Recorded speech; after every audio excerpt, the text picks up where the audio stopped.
and I will continue to die on this hill.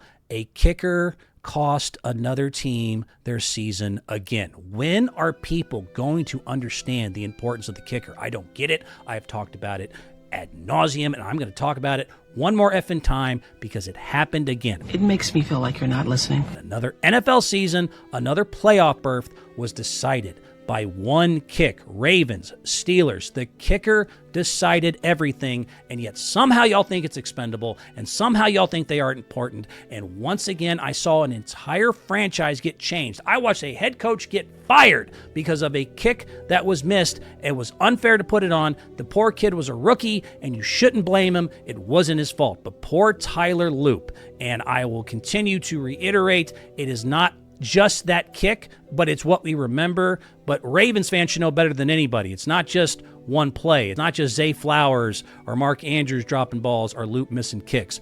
But Tyler Loop, rookie kicker, lined up in the last game of the season for a 44-yard field goal as time expired. Winner take all. AFC North on the line. Apparently Harbaugh and Tomlin's jobs were on the line. Playoffs on the line. Had not missed a kick under 50 yards all season, and the poor sumbitch booted it right. And this is just, oh my goodness. That poor baby. Poor baby. I feel bad for him, but I feel great for me because maybe some point, y'all will hear me, stop going cheap on the kicker. He's right. I've got to start investing wisely. Do you know that the kickers on average are only 2% of the NFL salary cap for every single team? 2%. They average about 2% of your salary cap. Are y'all out of your freaking mind? Oh, so you're trying to lose. Tyler Loop should not be blamed. He's a good kicker, but he was a rookie placed with the amount of pressure that most of us will never deal with in our entire lifetime. Under pressure.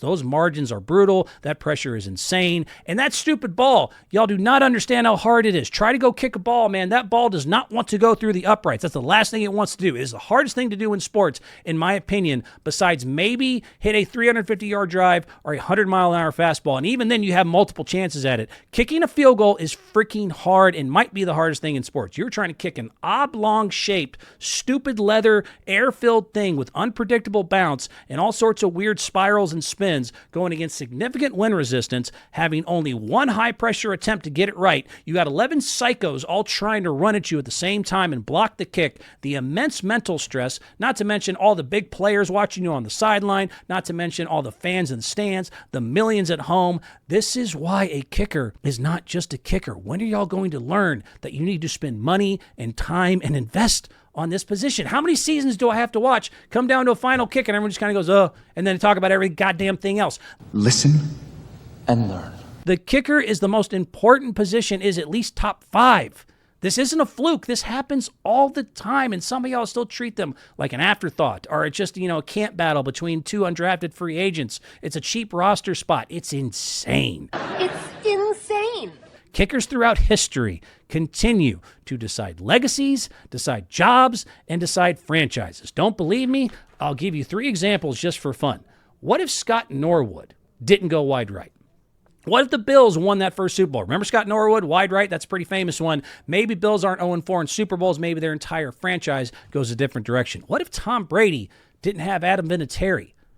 Does Tom Brady's career, that's his first Super Bowl thanks to Vinatieri. That was not once, but twice he saved him in that season. Does Tom become Tom?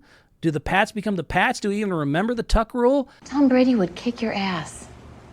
Gary Anderson. The Vikings to this day have still not won a Super Bowl. That was their best chance ever. They were 15-1 that season. He misses that kick. In my opinion, if I was a general manager, a kicker is a top 5 positions. If I was running a franchise, my priorities would go like this. I would go quarterback 1, head coach 2, left tackle 3, pass rusher, either a defensive end or linebacker 4, kicker 5, wide receivers, safeties 6, 7, and so on. Yes, kickers, in my opinion, are more valuable to your team than a wide receiver. Wide receivers don't decide games. Wide receivers are so sensitive. I've seen it. I've seen plenty of good quarterbacks, head coaches, and defenses overcome a mediocre receiving corps. I have seen kickers decide seasons year after year, and somehow they're just, I don't know, they're this weird, stepchild nobody likes or no one wants to talk about. They don't want to pay for them. 2%. is the average salary of the entire salary cap that kickers get. They are only paid 2% of your total salary cap, and to me are the fifth most important thing, at least on your roster. The idea that they are still expendable in 2025, it's malpractice. It's idiotic. That's the dumbest thing I've ever heard. And even more ironically, looking at Baltimore, Justin Tucker was just there last year. Maybe get a massage. I mean, to think, if Justin Tucker was able to behave himself, what an irony there that the greatest kicker, the automatic, cold-blooded standard, who was doing really great before that last year, he struggled, and I think that was mentally because he knew all the news about him joining the What's Under My Towel Club was going to come to fruition there.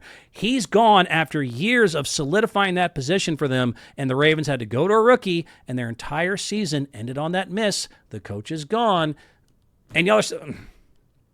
It's fascinating. It's fascinating how much y'all don't get it. Go back to my old videos. I've talked about this, but I'm telling you, kickers will change the game literally in the next 5 seasons. The future is coming, and I explain it more, but I'll give you a quick synopsis in the old video. 80% from 60 yards is coming. The 80% 60-yard kicker is coming, and when he arrives, he's going to change everything. He's going to change field position. He's going to change play calling. He's going to change fourth downs. He's going to change end-to-half strategy, and just the impact alone. If you have a kicker who's 80% from 60-plus, which is going to happen soon, that means those 3 punts when you reach the 45 to 50-yard line, when instead be 3 field goals a game at 80%, that's 7.2 points per game for a non-quarterback. Do you know the other positions in the NFL non-quarterback that gave you an extra touchdown per game? Jonathan Taylor, Gibbs, McCaffrey. That's it. Those are the only other 3 people, not quarterbacks, that gave you an extra touchdown amount of points per game. A kicker that is 80% from 60 yards will do it. And he's coming. Cam Little, look at the Jaguars, come out of nowhere. You don't think it has a lot to do with the fact they have some confidence in a kid who is just going insane. Cam Little just booted another 68-yard field goal on top of his 67-yard kick outdoors. In the preseason, it was unofficial, hit a 70-yarder. That is a weapon. Some teams have to get all the way to the 35 to even think about 3 points. Jaguars just have to get to the logo, and they got a good shot at getting 3 points every time. That is a huge advantage. Why doesn't anyone listen to me? Nobody, no. None of you drive me nuts. Numbers will back this up. Go back and look at it. The 80% for 60-yard kicker is coming. Right now, 50-yard field goal averages are at 71%, up from 55% just 10 years ago. We had multiple kickers already. 80% from 50-plus yards. Cameron Dicker, Reichard, Boswell, Myers. This is no longer a novelty. This is a trend. It's coming, and man, I don't know what to tell you. The future is coming. When that day comes, if you don't draft them high, you're an idiot. If you're not thinking at least 3rd or 4th round for those kickers when they come, you are not paying attention to where the game is going. If this one player can swing a win probability by about 10, 15%, he's not a specialist, he's a core piece, he's definitely going to be worth more than 2% of your damn salary cap. The league is continuing to learn the same lesson and not actually pay attention to it. Every year teams say we'll lose because of execution, we'll lose because of this. So many times I see it came down to underspending at one of the most important positions on the last play of the last game, and it blew it for you. It happened again. I'm sorry, Tyler Loop. You're a good kid. Better luck in the future, but it is once again a reminder that I am right. So I'm the 110 soldier standing and dying on this hill. Y'all do not respect the kicker enough, and you do not pay him enough. Breaking news. After this recording, the Packers' Brandon McManus missed a total of 2 field goals and 1 extra point in Green Bay's 31-27 playoff loss to the Chicago Bears on Saturday. These 3 missed kicks accounted for 7 points left off the board. They lost the game by only 4 points. Now I've got to get back to the news chopper. Tricky Guy Sports. Full episode online now. Click on the link. Get to the chopper. Do it now.